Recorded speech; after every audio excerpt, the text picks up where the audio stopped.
শিশিরে শিশিরে শারদ আকাশে ভোরের মা আসছে আর বেশি দেরি নেই, হাতে গোনা মাত্র কটা দিন। তো আমরাও এদিকে গোছগাছ শুরু করে দিয়েছি। পুজোয় কি পরবো না পরবো সমস্ত কিছু। তো আজকের ব্লগটা আমি সন্ধ্যের থেকেই শুরু করছি। তো ব্লগের সঙ্গে থাকো, দেখতে থাকো। আশা করছি আজকের ব্লগটা তোমাদের ভালোই লাগবে। Good evening friends. এই এখন এতগুলো জামা কাপড় নিয়ে বসেছি। এগুলো সব সাইডে টাইট, কোনোটা ঢিলা, সব এখন খুলবো, খুলে ঠিক করব, তারপরে মেশিনে সেলাই করব। পুজোর আগে কত খাটনি, এগুলোকেও ঠিক করতে হয়। কখনো মোটা হই, কখনো রোগা হই। ব্লাউজগুলো সব টাইট হয়ে গেছে। আর এই ব্লাউজটা তো মেয়েকে গত বছর দিয়েছিলাম, তো এবছর আমি পরবো। মেয়ে যেহেতু এখন আর এটা পরবে না, আবার যখন ওর ইচ্ছা হবে তখন আবার ওকে আমি সাইডটা মেরে দেবো। তো বাড়িতে মেশিন থাকাতে একটা সুবিধা আছে। ভিডিও ঠিক করে বানাতে পারছি না, কারণ আমার ভিডিও বানানোর যে ট্রাইপডটা, ওটা কালকে হাত থেকে পড়ে ভেঙে গেছে। পুজোর সময় যেমনি খরচা, তারপরে আবার একটা ক্ষতি হয়ে গেল। আজ সন্ধেবেলা থেকেই কিছু খুচরো কাজ নিয়ে বসেছি। এই খুচরো কাজটাও কিন্তু একটা কাজ। তো আমরা পুজোর সময় কি পরবো না পরবো সমস্ত কিছু একটু দেখে নিচ্ছি। আর গত বছরের কিছু জামা কাপড়ও আছে, আর এবছরেরও কিছু জামা কাপড় আছে। এবছর সেইভাবে কেনাকাটা করিনি বলে তোমাদের সঙ্গে শেয়ার করিনি। নাইটি, কুর্তি, চুড়িদার, শাড়ি সব কিছুই কিন্তু লাগে। আর গত বছরের জামা কাপড়গুলো এখন দেখি টাইট হয়ে গেছে, তো সব কিছু ঠিক করব। তো যেহেতু আমার ঘরে মেশিন আছে বলে সেইগুলো আমি নিজের হাতে ঠিক করতে পারি। তো এই সমস্ত কাজ, দিনে কাজ, রাত্রে কাজ, তার কারণে ব্লগ ভিডিও সেইভাবে ছাড়তেও পারছি না, তোমাদের ভিডিও সেইভাবে দেখতে পারছি না। আর এই দেখো, এই ব্লাউজটা মেয়ের গত বছরে কিনে দিয়েছিলাম, তখন মেরে টেরে দিয়েছিলাম বলে এখন আর এবছর হচ্ছে না। ও যেহেতু একটু একটু করে বড় হচ্ছে, যার কারণে ওর জিনিসপত্র নিয়ে বেশি সমস্যা হচ্ছে। আমারগুলো অতটাও সমস্যা হচ্ছে না। তো এই সমস্ত কাজ নিয়ে আজকে পড়েছি। তো সমস্ত জামা কাপড় নিয়ে চলে আসলাম আমাদের উপরে। আর উপরে সিঁড়িঘরের এখানে ম্যাশিংটা আছে, আর এখানে একদম আলো কম, যার কারণে ভালো করে দেখা যাচ্ছে না। আর ম্যাশিংটার বোর্ডটা পাল্টিয়েছি একদম নতুন করে। আর কারণ আগের বোর্ডটা আমার সানমাইকারটা উঠে গিয়ে ছিঁড়ে গেছে, মানে ভেঙে গেছিলো, যার কারণে নতুন জামা কাপড় ছিঁড়ে যায়। সেই কারণে আমি জামা কাপড় মারতে পারছিলাম না বলে এত জামা কাপড় আমার জমে গেছে। আর এই মেশিনের যে বোর্ডটা খুবই সুন্দর। আর এই সেলাইয়ের কাজটা আমি ছোটোবেলার থেকেই জানি, যেহেতু আমার মায়ের কাছ থেকে শেখা। আর এই দেখো, এই বোর্ডটা এই সমস্যা হয়েছিল, এই সানমাইকারটা উঠে গেছিলো, আর নতুন জামা কাপড়ে খোঁচা লেগে লেগে ছিঁড়ে যাচ্ছিলো, যার কারণে বোর্ডটা পাল্টাতে হয়েছে। যখন আমি নতুন বাড়ি করেছিলাম তখন কর্তামশাই আমাকে মেশিনটা আনতে দিচ্ছিল না, কিন্তু আমি মেশিনটাকে খুবই ভালোবাসি, যার কারণে আমি এটা নিজের কাছে রেখেছি, কারণ খুবই কাজের জিনিস এটা। আর যেহেতু পুরনো দিনের কথা ভুললে চলবে না।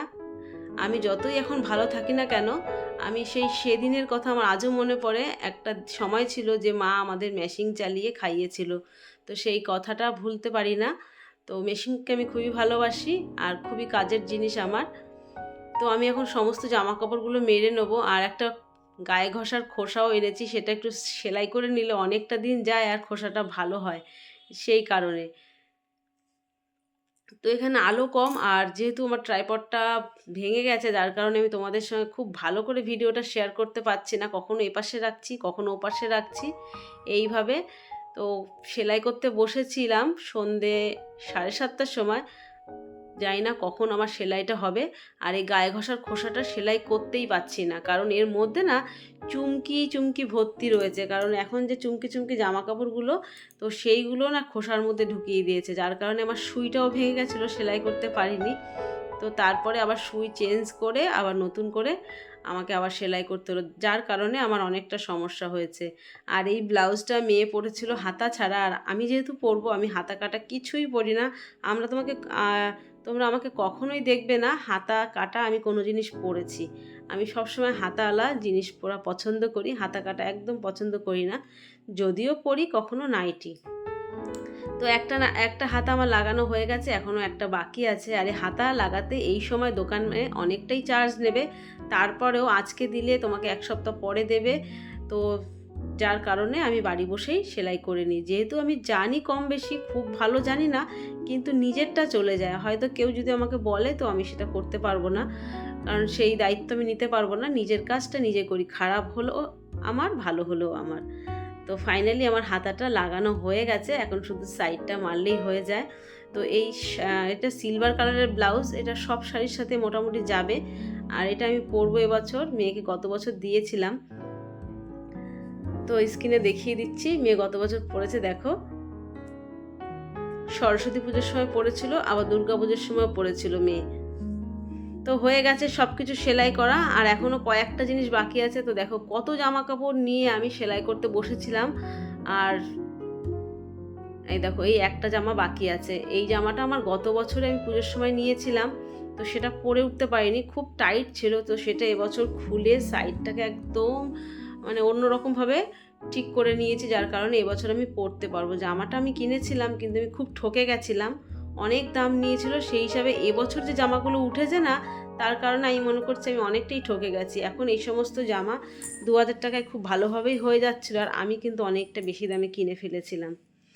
তো দেখো এতগুলো জামা কাপড় আমি ঠিক করেছি। তো এখানে কিন্তু আমার পুজোর জামা কাপড়ও আছে, গত বছরেরও আছে, সব মিলিয়ে ঝিলিয়ে। আর এই ব্লাউজটা তখন ঠিকভাবে দেখাতে পারিনি হয়তো, ব্লাউজটা খুবই সুন্দর, আমার খুবই পছন্দের একটা ব্লাউজ। তো এবছর আমি পরবো, তোমাদের নিশ্চয়ই দেখাবো। ব্লাউজটা খুবই সুন্দর, কালারটাও খুব সুন্দর। হাতাটা যদি একটু লম্বা হতো তাহলে কোনো কথাই ছিল না। পুজোর আগে যেই কাজটা করে নিচ্ছি সেটাই মনে করছি সব থেকে বড় কাজ হয়ে গেছে। তো আমার নাইটিটা, কালামকারি নাইটি কিনেছি, কেমন হয়েছে তোমরা অবশ্যই জানিও। জানি না এবছর শপিংগুলো দিতে পারবো কিনার, সময়ের ভীষণই অসুবিধা।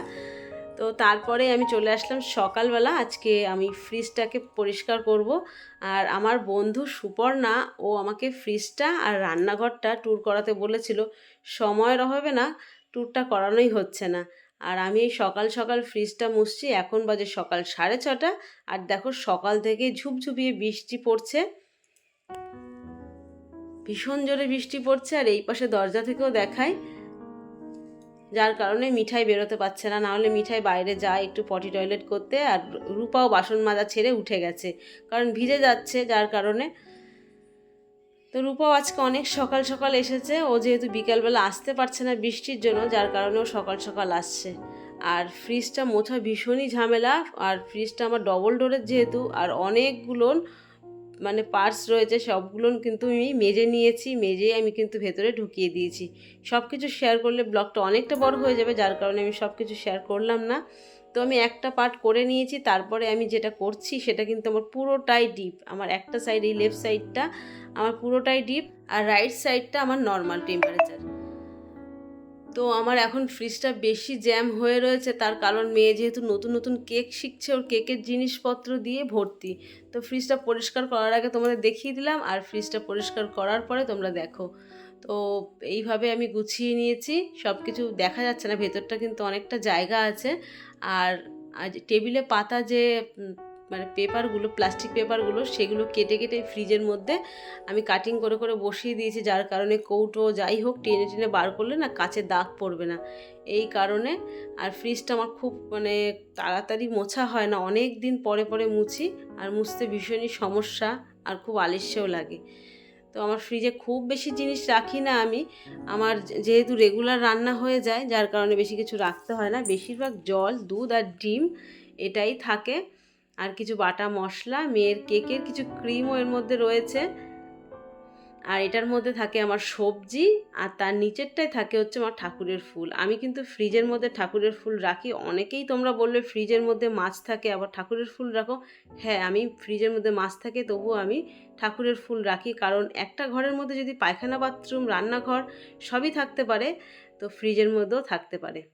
তো ফাইনালি আমার ফ্রিজটা পরিষ্কার করা হয়ে গেছে। তো দেখতেই পাচ্ছ দুটো ডোরই আমি খুলে দিয়েছি, তারপরে তোমাদের দেখিয়ে দিচ্ছি। তো দেখো সুপর্ণা, তুই ভালো করে দেখে নে, ফ্রিজের লেফট সাইডটা কিন্তু পুরোটাই ডিপ, আর এই সাইডটা নর্মাল। তো আজকের ব্লগটা তোমাদের কেমন লাগলো? যদি ভালো লেগে থাকে অবশ্যই একটা লাইক করো।